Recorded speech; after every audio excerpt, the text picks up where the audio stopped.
in this election. Let's join TVC News Senior News Correspondent Femi Akande, who is in Osogbo.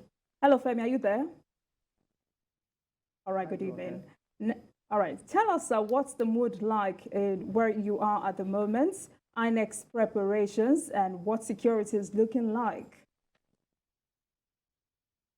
Well, the mood is that of politics, politicking all the way, and for the Independent National Electoral Commission, the umpire in this process. So far, they have been able to tick all the boxes in the timetable and schedule for the Osun State governorship election. What is left for them now to do is, of course, the biggest event in this whole schedule, which is the conduct of the governorship election on Saturday, July 16th. We saw today that non-sensitive materials were deployed to the various local governments across the state, 30 local governments across the state. And later today, also sensitive materials were also deployed after representatives of political parties, major stakeholders, domestic and international observers had come to the INEC office to monitor, closely monitor this process, because INEC has to ensure that the whole of this activity is done in a manner that is seen to be credible and also fair and acceptable by all stakeholders in this process. All of that has been done. We have also seen a movement of security operatives around town as a sign for residents to know that indeed their safety will be guaranteed during the election. But you know that again, in spite of all of this movement, we have seen the concerns by Yaga Africa. Yaga is one of the leading civil society organizations involved in electoral reforms in the country. You know, they have raised concerns about the security situation in Osun State. They fear that if the security agencies do not step up to the plate, that with the security, with the atmosphere right now in Osun State, it might impact on the ballot, because you know, they are worried about the increasing cases of cult clashes around the state, attacks on politicians, political parties, and even in some cases, political campaign rallies have turned violent. They are now asking security agencies to indeed come up with a very good strategy that would give the voters that assurance that their ballots will be protected, and even the voting area and the whole state generally will be safe for them on election day. There are other concerns raised by Yaga, especially with the expansion of voting units to create access for registered voters. They are concerned that in some particular polling units, there are more than 750 registered voters, and you know, 750 is the threshold. They say that in some polling units, in one polling unit in particular, there are more than 3,000 registered voters, and in about 8 polling units, they have about 2,000 registered voters. They say this would impact on the whole process, especially when it comes to logistics and indeed the timing, because you know, we have seen in some cases where the bimodal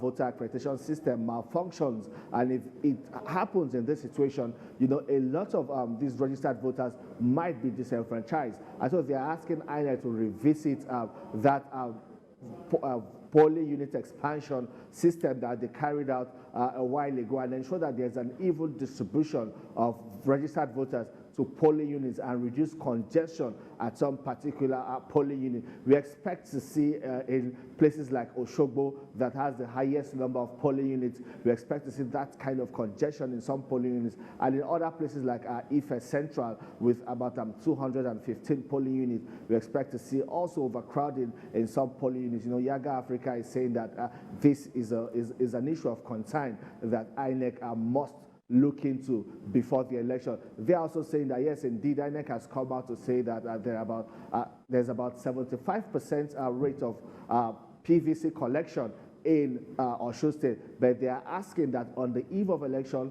INEC should publish a breakdown of the number of PVCs collected per polling unit.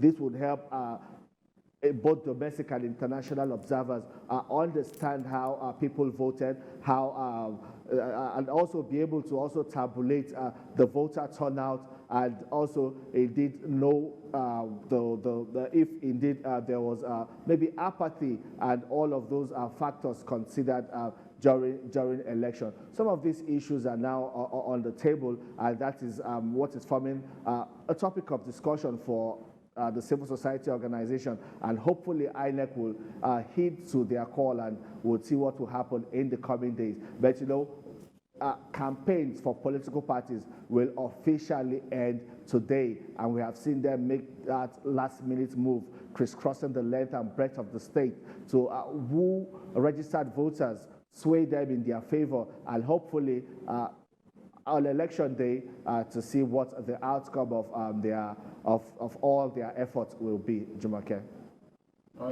From your interaction with INEC officials and even election observers, Yaga and the rest of them, do you think that something could be done differently to address the mortal shame of vote buying?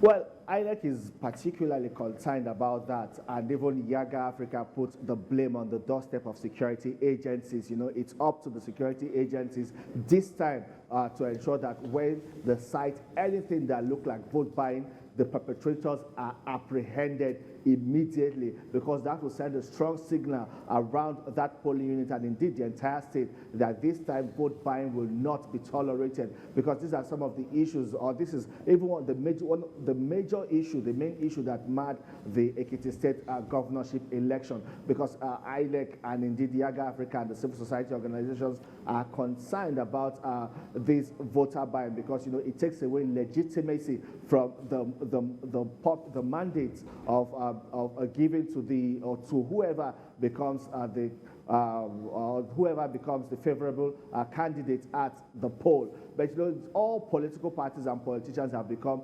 desperate as elections and the electoral system keeps improving. You know, they say that politicians are also getting smarter and more clever, and to them, the only way to go is by vote buying. At previous elections, we have seen the Economic and Financial Crimes Commission come to polling units. We have seen them make arrests and all of that.